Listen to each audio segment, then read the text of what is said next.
According to this video, you can cook an entire pizza in a waffle maker. I'm gonna give it a try so that you don't have to. Step 1 is plug in your waffle iron, close it so that it can start preheating. Now let's prepare our dough. All right, let's flour our work surface. For this recipe, I'm just using store-bought dough. I think store-bought pizza dough is a really great thing to have in the house. At all times, you can keep it in the freezer. Although, this is way too much dough, so I'm going to use my knife. I always like using a serrated knife to cut dough.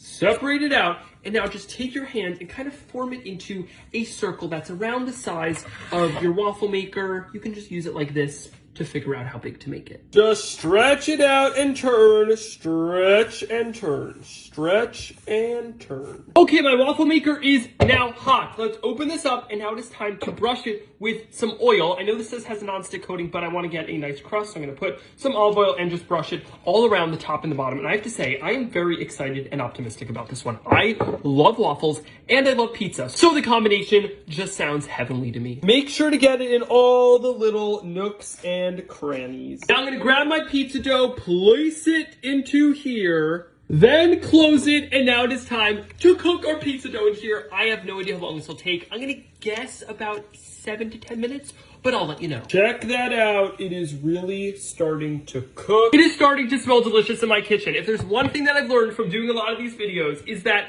basically any type of kitchen appliance that has heat with it can cook almost anything as long as you're creative and believe in it. So I am thinking this is going to work.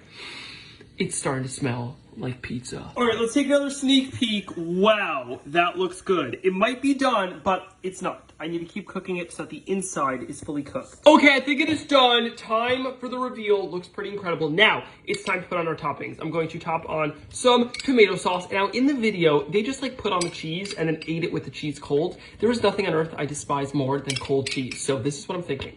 I'm going to attempt to melt the cheese in here with this process. Get ready. Okay, we have our sauce. I'm going to take some mozzarella cheese on top of there. Obviously, you can customize this. You can put any types of toppings that you'd like. Let me get my cheese onto there. And now, wait for it. Let's just put this here and see what happens. This might be a disaster. It might just get everywhere. It might be a mess. But if this works, it will be delicious. I'm starting to think this might not have been a good idea.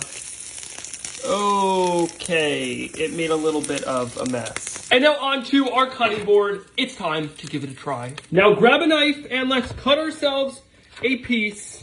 Bon appetit. All right, it is fully cooked on the inside, which is a good sign. Let's give it a try. Cheers.